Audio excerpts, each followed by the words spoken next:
Welcome to the Nerdstalgic podcast with your host, the Ginger Bookworm. Nerdstalgic with the Ginger Bookworm. Nerdstalgic with the Ginger Bookworm. Howdy Beans, and welcome back to another exciting episode of the Nerdstalgic podcast. I'm your host, Luke the Human. Hope you're doing well. Hope you're all good. As per usual, before we get into today's topic, I want to do a bit of housekeeping because I like to keep my house nice and clean. So, 3 things I want you to do for me before we get into today's episode. Number 1, make sure that you follow me on Twitter at Nerdstalgic_pod to be kept up to date on everything and anything I'm doing, watching and reading and all that jazz. Number 2, if you listen to this on YouTube, don't forget to leave a like, comment, and subscribe. And finally, if you listen to this on Spotify on your mobile phone, don't forget to leave a star rating. Right, so if you can do all those things for me at the very, very beginning, I will be eternally grateful. So, today's episode is going to be DuckTales Remastered from 2013. This is part of my £5 bargain or bin game reviews. How this series works, for anybody who's jumping in, I basically take games that I can find either on the digital store or in car boots, game shops, stuff like that. Any sort of games I can find for £5 or less. Not £5.50p, not £5 10p.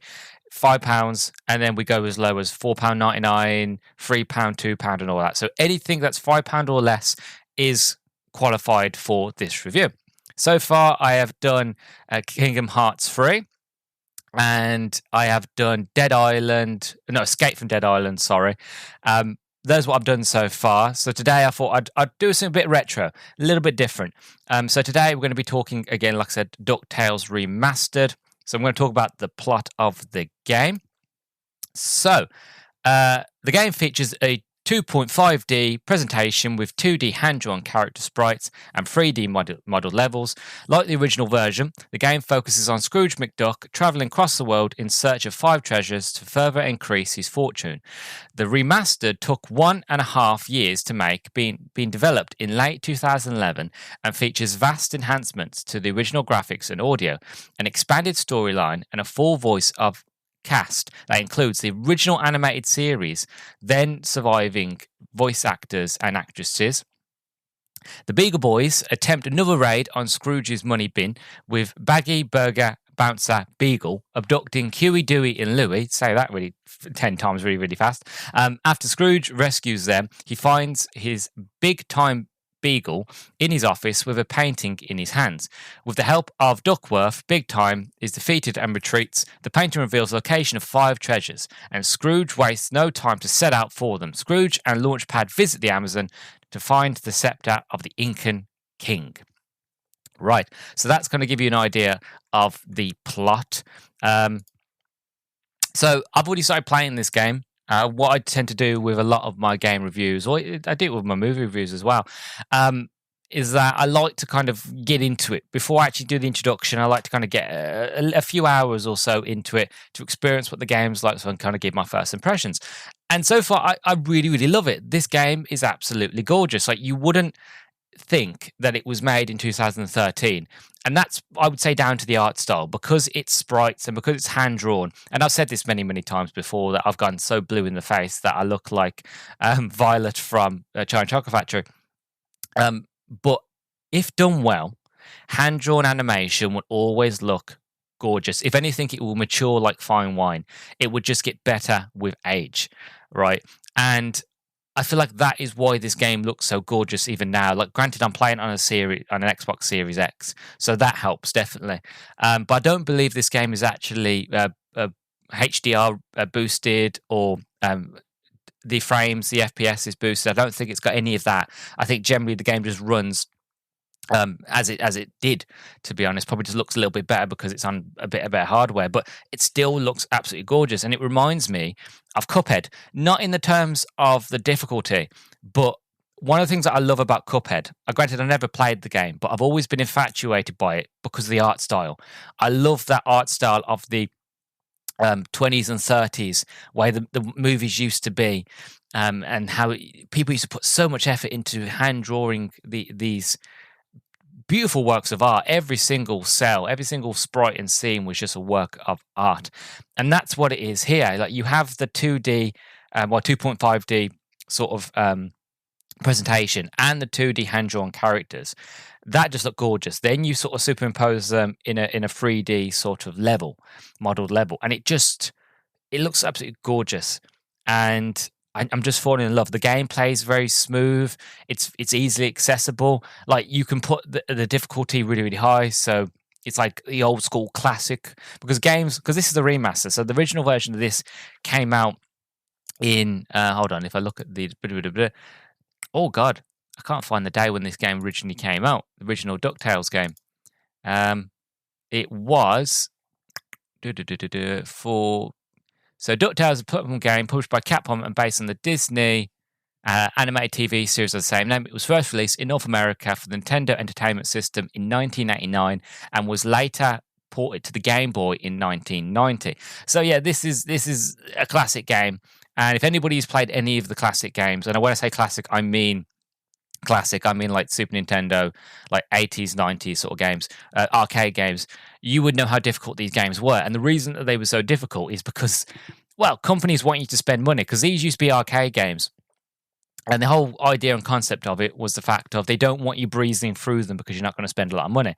So they would make them intentionally difficult so that you would putting coins in, spending money, so to beat that level, to beat that boss or whatever. And so it was just a way to kind of get more money out of you.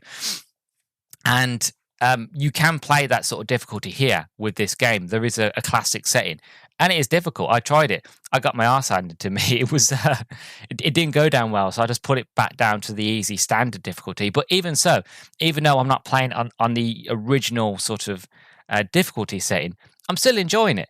You know, like there are moments where I'm dying, or there's moments where I'm getting stuck, and I'm having to go on the map to find out where I've got to go.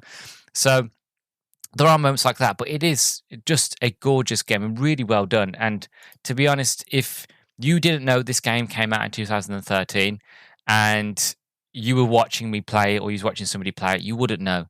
It's that smooth, it's that gorgeous. And again, if you grew up watching DuckTales, I did. I used to watch the reruns on Disney Channel.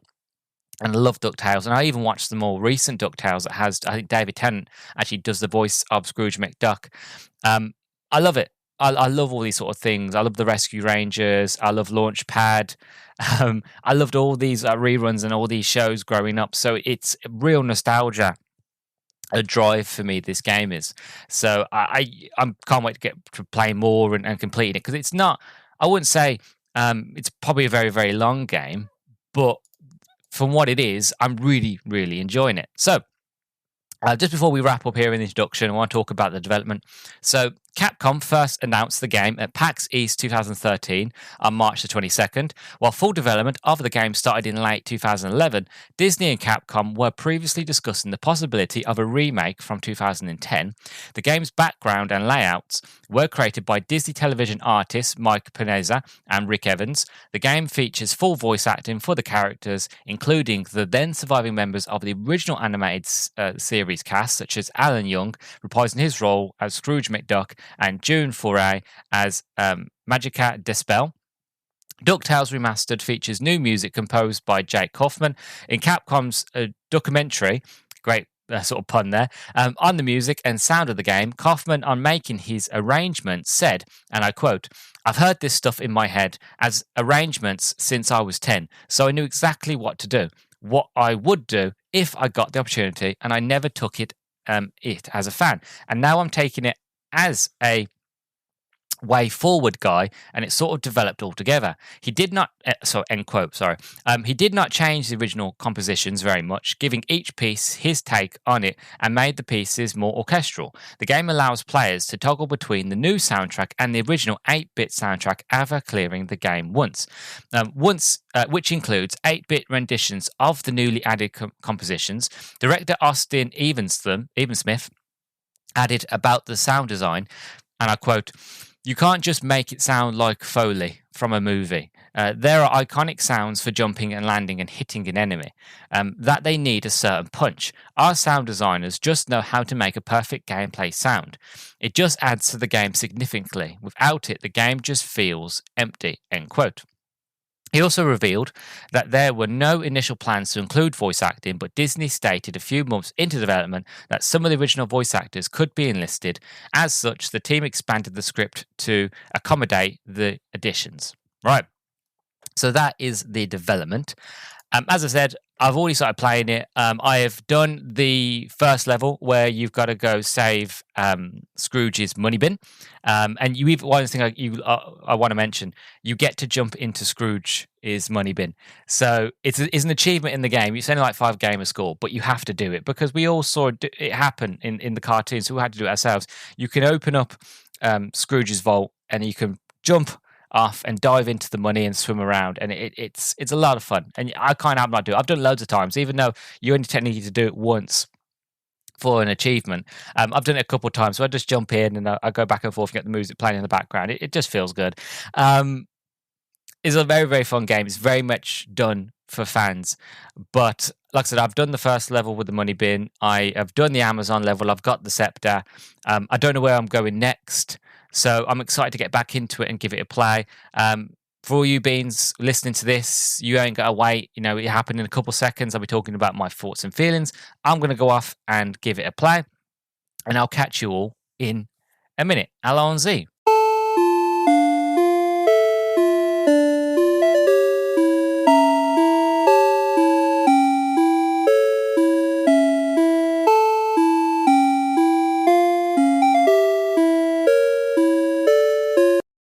Right, so I've just finished DuckTales. It's not a very, very long game. As I will mention, I played on the easiest difficulty, so the game was very forthcoming and very sort of lenient with me. Like, granted, like if I still died, you know, it would take me back a little bit, but I would imagine if you played on the harder difficulty, it would take me back to the sort of very, very start of the level. I would have to do it all over again. So it wasn't so harsh. So I managed to blitz through it quite quickly.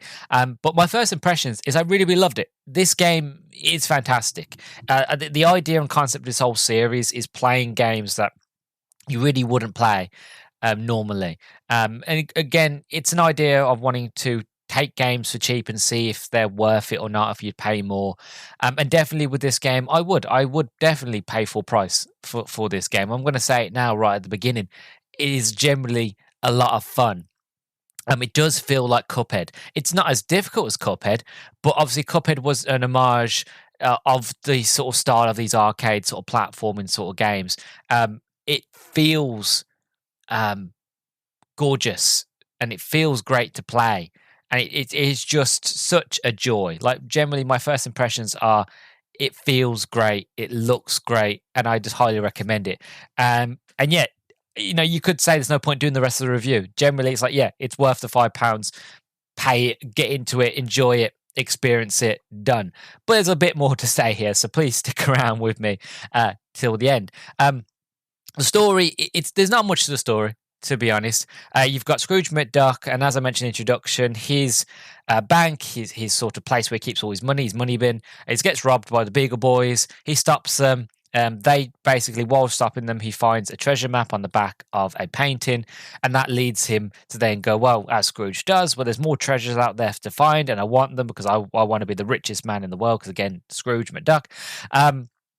And then the game sort of opens up, and then from there you go to different levels. You go to the Amazon, you go to the Himalayas, you go to the moon, you go to Count von Duckula, not Dracula, Duckula's castle, and you go to these different places, and all the sets sorry, I'm not reviewing a movie, I'm reviewing a video game. All the levels, pardon me, are gorgeous. They are really, really well done, and they really set the setting you're in. So the Amazon, when you're in the Amazon, it matches the setting. And what I love is, like, through a lot of the levels that you go through, you can pogo, and this kind of goes into the gameplay. Scrooge does a pogo move on his walking stick where you can jump from level to level, and it would help you to traverse quicker. It will also help you to jump on top of enemies' heads, kind of like Mario, that sort of thing. It's a really useful tool. But for mob of the level, I used to cheese it. So to get through levels quicker, or to get through certain points, or get like gems and other sort of collectibles I wanted to get to sort of quickly, I would pogo stick my way around. And this is where you kind of learn the idea of patience, because if you rush it with a pogo stick, like, yeah, sometimes you can get lucky and you can jump gaps and things like that. But if you're not patient, and if you don't take your time to look at the patterns that are coming from all the enemies, every enemy has a pattern on what they do. So you've just got to take time to watch the enemy, know when to jump, know when not to jump, and know when to pogo and that. You quickly sort of learn as the game goes on. And one thing that I love that they do is that, because I cheesed it for all the levels, when I got to the Himalayas, I quickly realized I couldn't pogo, because in the Himalayas there's snow everywhere, and there's deep snow on the walkways that you walk on, so you can't pogo, because if you pogo, you go straight through the snow and you get stuck, and then you got to jump your way out. So that it kind of adds that sort of thing of like taking everything that you've learned so far, completely puts it on its head of like, no, you can't do that now. So now you've got to find a different way to play, and it's quite ingenious how they do it. And the sort of the gameplay, like with the pattern recognition and patience, I love. Again, the story's not very complex, but it doesn't need to be. It's DuckTales. You go from level to level, finding gems that you can use as collectibles, which I'll talk about a little bit in a minute. And then when you get to the very end, you have boss fights. The bosses are incredible. Like I said, all of them are very different. They're all very difficult. As I was playing them, I died many times. And I love a platformer game. I grew up with a lot of platforming games. As I mentioned, like the likes of Rayman and Crash Bandicoot and Spyro. Like, these are the sort of games I grew up with, as well as Banjo-Kazooie. So I love a sort of platforming sort of game. But I forgot how difficult they are and how bad of them I am now, because I haven't played them since I was young. There's not many platforming games nowadays. I think the last one I played was Super Lucky's Tale. I think it was the last one that I played, and that was back in like 2014, 2015, when the Xbox One first come out. So it's been a very, very long time. And even though I'm playing on the easy difficulty, I'm not playing the hardest difficulty, it's still it's still difficult at times. Like I said, there were many times where I just wanted to kind of get in and be like, yeah, I know what to do with the boss. You know, he stops attacking, they jump on his head. Not necessarily. I had to learn patience. I had to learn the art of waiting, of looking what the boss is going to do, or else he's done what he's got to do. And now I've got, for example, when you go against the abominable snowman in the Himalayas, he does a lot of jumping around, and it's one of those where it's like, well, as he jumps, you've got to quickly run underneath him. So he jumps, goes to the one end of the level. He'll punch the wall. Then you get ice blocks will fall down, so you've got to dodge the ice blocks. And when they drop down, there will be a stone that drops down, and then you've got to wait for him to get under. And above him are these ice blocks, and you've got to wait for him to get one under the ice blocks, and then you've got to like golf, really.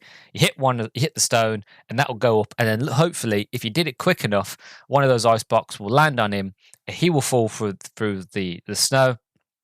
His head will be exposed, and then you pogo on his head, and you do that about 3 or 4 times, and then sort of it's finished. But even though that you've done that, the level starts to change. For example, it gets to a point where you only have one ice block above him, and he's a lot quicker, and he jumps a lot faster, and he stays in the air, and then he does a huge ground attack, which, unless if you don't jump in time, will do a lot of damage to you. And again, if you've paid attention and you've gone to any, you've kind of like Metroid, really, because the map that you've got, if you paid attention to the map and you found secret areas, you might have found chests that have hearts in it, and that kind of extends how many hearts that you've got, so how many more chances you can get hit before you fail. I found quite a few. I think in the end, I had about 4 or 5 hearts in total. I didn't count, but it made it easier. Whenever I would mess up with a boss, I knew that I'd still have a lot of hearts, a lot more chances to do it, because he'd only take half.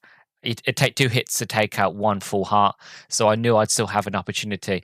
But again, even though I had so many goes and so many chances, and like the game was very forgiving, I wanted to kind of get in that mindset of like, I want to be patient. I don't want to rush. And so that is kind of what it taught in me. That imbued of that idea of I've got to be patient. That yes, the game is forgiving, but I've got to take my time and I've got to enjoy it as much as I can, really. Otherwise, I know if I rushed around, I'm going to die a lot. And there were times when I did, and it did get frustrating. But I didn't want to be frustrated because I was really enjoying myself. I didn't want to rage quit and be like, no. I want to be like, no, I want to enjoy it.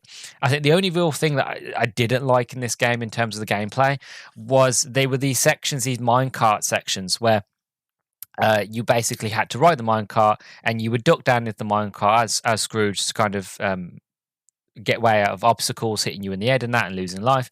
And then you would jump over obstacles and you jump back into the minecart and you collect gems. The things that annoyed me is that halfway through you'd have to the track would end and you'd have to jump out the minecart into another one, which sounds quite simple. But the problem is, I don't know if I was doing it wrong or if I was jumping too early, but it doesn't really tell you as to when to jump. So logically, you'd be like, okay, so I've got to the end of the track. I am now going to jump now and jump into the next one. Not necessarily. What you needed to do, and again, I learned this very much to the end of the game, really, because it doesn't tell you. But again, these old school sort of games, they didn't really tell you. It was the fact of you just learned. You know, it didn't need to hold your hand. It was like the fact of like, here you go. You're going to die a few times, but eventually you'll figure it out. And I did after loads of annoyances. So again, logically, you'd get to the end of the track and then you think, okay, I'm at the end. I'm going to jump now. No, if you jumped at that point, you would, even though you'd literally like Scrooge's beak would scrub against it, and you think that would register as like you're on the next level or you're on the next minecart. No. You just fall and die. What you had to do was, as soon as the cart came off the track and was in midair, then you would jump, and that would take it. But it took me forever to realize that, and the game doesn't tell you that. So those are the only points that really annoyed me, was this fact of the constant dying because I would apparently jump too early, even though logic says that I've jumped at the right time. But there's no logic with these games anyway. So that's kind of my only sort of biggest tip. If you listen to this review and you want to give it a go yourself, when you get to the minecart levels, don't jump until the minecart is off the tracks completely, then jump to the next point. And then if you do that, you'll basically have less frustration. But apart from that, like I said, everything is very well done in terms of gameplay. It's very smooth. It's very fun. It's very interesting. There's a lot of secrets. There's a lot of things to do. Again, the pogo stick is a lot of fun to use. It takes a while to actually get used to it because on the controller, it's A to jump and then it's B to pogo.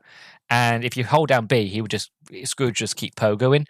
But as you go through the levels, a lot of the levels have spikes on the ceilings or like electric coils. So if you hit them, you get electrocuted. So it's one of those where you at each level sort of teaches you a different feature of the game. So you learn one feature, and then it's like the fact of, oh, well, you learn that feature, but don't use it all the time because sometimes there'll be rocks that can fall and damage you and spikes on the ceiling. So it kind of constantly teaching you to play differently, of like honing your skills, especially when you get to the very end and you've got to go to, I don't want to spoil the ending, but you've got to go to this base. So everything that you've learned up until this point is tested. There are moments where you've got there's lava everywhere and you've only got one platform that you're on. And you think, well, how can I get from here to here? I can't jump that far. Well, if you're clever enough, you can see little bubbles in the lava. And if you jump, people will jump out. And if you pogo, you can pogo from on their heads, pogo, platform, pogo, and then you can move on. And it's one of them things of like, you just notice these simple little details, these little bits of level design. And again, taking all the things that you've learned up until this point, you can get through them quite quickly. But yeah, it's very smooth. It's very fantastic gameplay, and it kind of complements the story as well. So both of them really top notch, great. The art style is absolutely gorgeous. It's aged beautifully like fine wine. It feels straight from the TV show. Generally, I could take the DuckTales movie or the DuckTales TV show, and you could say this would be an episode of like Scrooge is going off to find treasure, as he did in most episodes anyway, from what I remember. But does it feel straight out of the TV show? It feels like it was made yesterday. Like this is like a new game that's come out yesterday. This is a fantastically well done remaster. It looks gorgeous. It feels good to play. And yeah, I generally, if you had told me this game had come out yesterday, I would believe you. That's how well it's aged. The art style is good. And again, like I said with Cuphead, the reason why that game is so popular, not just because the gameplay is great and the story's great and the characters, but because of the art style. That's what draws me into it. And that's what makes me want to play it, is because of the art style. Yeah, I know the gameplay is difficult, but I want to give it a go just because I want to support that studio because they did such a fantastic job of putting in the effort of making a game that looks like that. And it's the same thing here, is the fact of all the bosses look unique and different. They all play uniquely and differently. There's no saming. No one enemy in one area plays the same in another area. They all have different mechanics, and all of them keep you on your toes. All the levels look different, and no matter where you go, everything looks different. The layouts are different.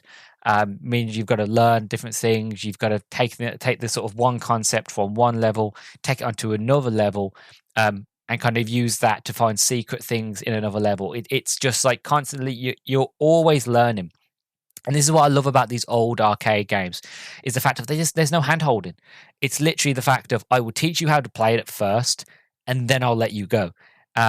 And it's up then to you to basically trial and error, work your way out, figure out what you've got to do, where you've got to go. Granted, the game gives you a map, but the map's not always on the screen. You have to go to the main menu to see the map. So if you ever get lost, you can find your way around. But even so, it's the fact of the levels are done in such a clever way, and there's so many hidden secrets and gems and things to find that you don't really get lost.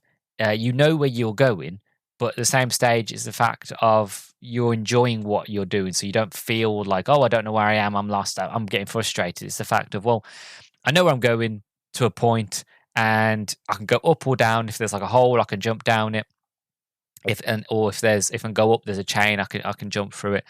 There are like bits of how can I explain it? Like bits of rubble, boxes, that sort of thing that you can jump on. And if you pogo on them, you destroy them. And then many times I got sort of stuck when basically I'd get a box, see it, and destroy it because there might be gems in it, not realizing that I could have used that box, jumped on it with a pogo, used its momentum to get to a ledge over here that had a chest with a gem in that I can't get, which means I'd have to play the game again to go back through the game to get the gems in the boxes that I missed. So it's one of those where like the art style and the level design is just so well done and well crafted. It's very clever.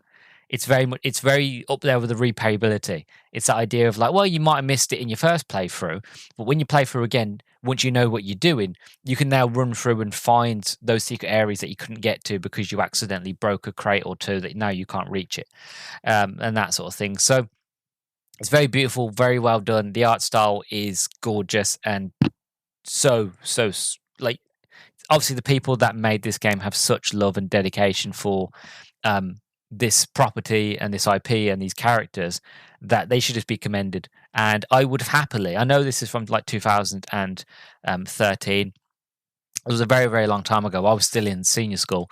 But I would happily play a sequel. If this studio, Way Forwards Productions, if they decided that they were going to make a DuckTales 2 game in the same vein as this, I would have happily played it.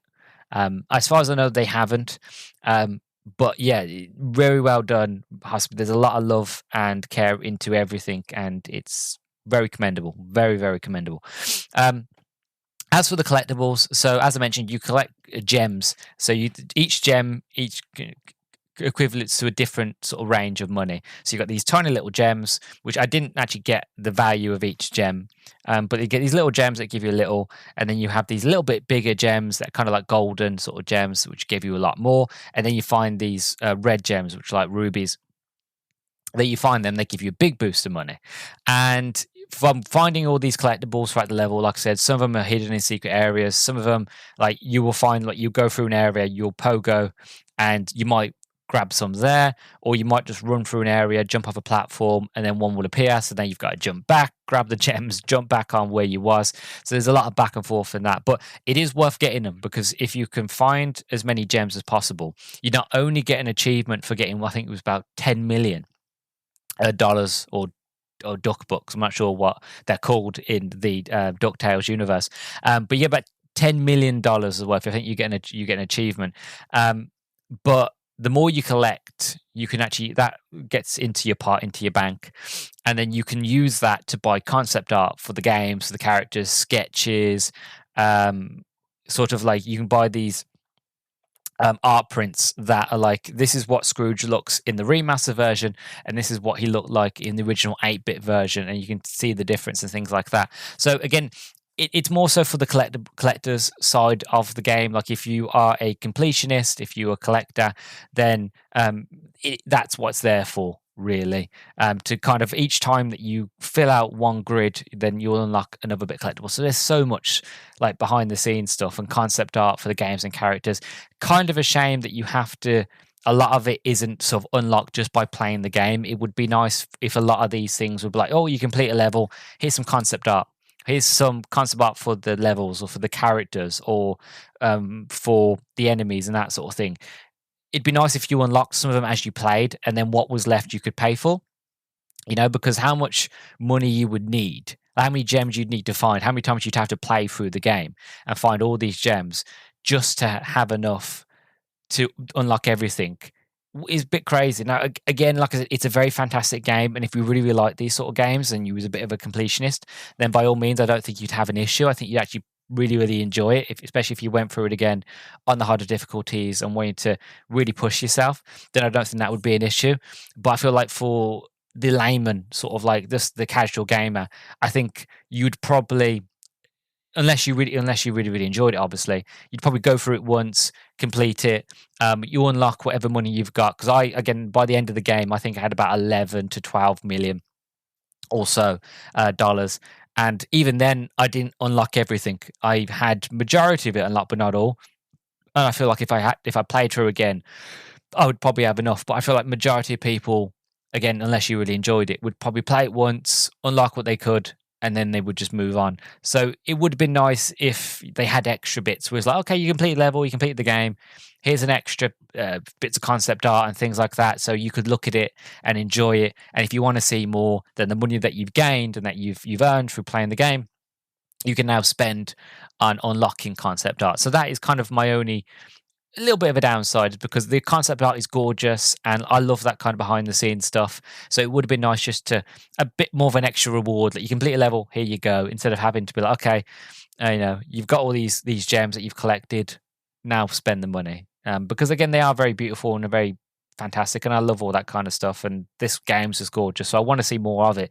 It's just a shame you have to spend gems. But again, I guess that's the idea and concept of Scrooge McDuck. He goes around finding treasure, so it kind of makes sense. So I can't argue it. It was just a little sort of thing that I wanted to mention. But my overall thoughts on the game is a whole lot of fun. It's a classic arcade platformer. Honestly, you will love it more if you are a fan of the show. It's fantastically done. Obviously, a lot of love and care went into creating this game.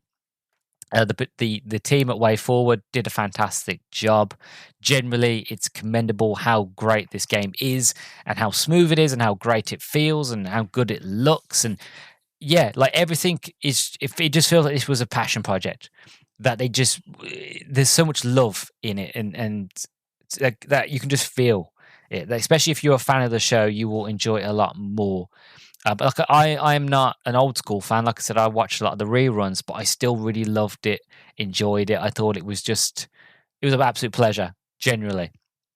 It's a whole lot of fun, and we don't get them a lot more nowadays. We don't get a lot of classic platformers like this.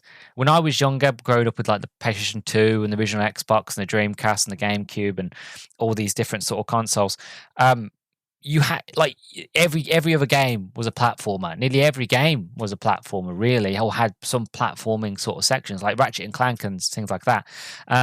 You had platforming sections, but games nowadays, and again, it's all to do with gaming and whole, the gaming industry currently, and the trends and things like that, and what's popular.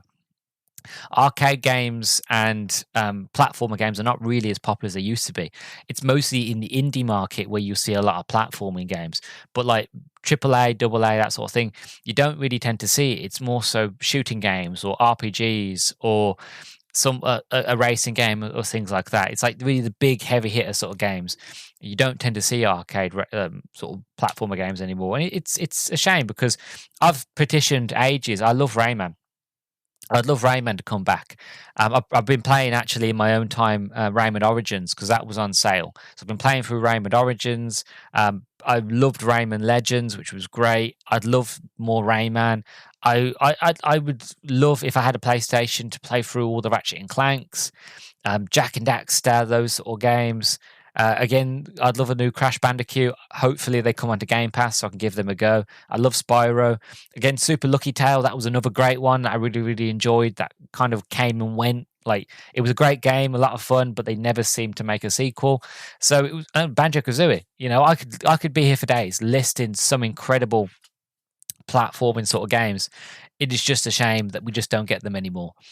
So genuinely, before I get onto like, is it worth it or not, which you already know my feelings on that, go out and play a lot more arcadey platforming sort of games. Go buy Cuphead if you haven't already. Play that. Hopefully one day I'll be brave enough to play it myself. And if I do, I might do a review on it. We'll see. Especially if you guys want me to see me play it or hear about me play it, that is.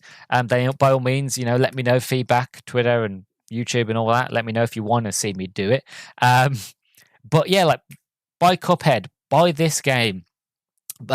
Play the Rare Replay, play through all the Banjo games, get Spyro Reignited Trilogy. That was absolutely fantastic. That was another fantastically remastered, beautiful game, especially how I'd never played Spyro 2 or 3.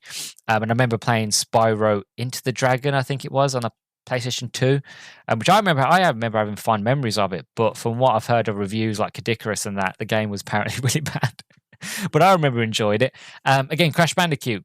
Play them, the Insane Trilogy. Play, It's About Time, the new one that came out, and all these. Hopefully they come to Game Pass soon. If they don't, they're always on sale anyway. So give these games a go. Show sort of the gaming industry. Show the developers that there's an interest out there. There are people like us who love these sort of games, because at the end of the day, it's business, and the way business works is money. So if you talk with your wallet, not with your voices, and you show them there's money in platforming games, then developers will go, oh, we're going to make a platforming game because there's a market for it. There's a lot of money in it. And again, eventually, we'll hopefully, fingers crossed, if we can make this movement go, we will see a lot more platforming games like this. And we'll see a lot more maybe remasters of old platforming games like what they did here with DuckTales. It's all down to people at the end of the day. It's us speaking with our wallets, with our purses, and showing that we're interested. So yeah, overall thoughts, absolutely fantastic. It's a right cracker, and I really, really, really highly recommend it to everybody and anybody to give it a go. I think I paid, I think it was £3.36, that sort of thing. Like, it's always on sale. Like, it's always on sale. Actually, I think it's currently on sale as I'm recording this anyway. Like, this game's always on sale. So if you have it on Xbox and you look on the Xbox store, obviously they update their market every Tuesday. So keep an eye out. I think it's currently on sale now, but obviously by the time this episode comes out, it will be a bit late. But always give a check. It's always on sale. Have a look at it. As for sort of, is it worth the £5 entry fee? Absolutely, it is. Like I said, I would happily have paid more. I think not when this game's not in sale. I think it's about £11 or so. But even that, I'd happily pay 11 quid for this. I generally feel that it is worth every single penny. If you get it on sale, you've even got yourself a complete steal, a complete bargain, because it's hours of fun. It's old school, it's retro, but with a modern twist. It feels good, it looks good, and it's just pure nostalgia. And that's what I'm here for, and that's the whole point of this podcast. It's just pure nostalgia nuggets, and it's everything that I want in a game. And hopefully, if we can speak loud and we can speak with our wallets, we can get more games like this. So hurrah, come on, let's do it. Let's get this movement on the road. As for what I'm going to be looking at next, so I'm going to be looking at, and again, I'm struggling to pronounce this one, so XIII or 13. I never played it. This is from like the original, like PlayStation 2, Xbox sort of days. I'm not playing the original version. I'm actually playing the remaster from 2020. If anybody's ever heard about this game, they know that the original remaster of this game was a complete shock and all, complete failure. And then another team, I think Mercoid or something like that, came out of the woodwork and took over and remastered it and fixed all the bugs and all the issues from the last team that did it. That's the version I've got today.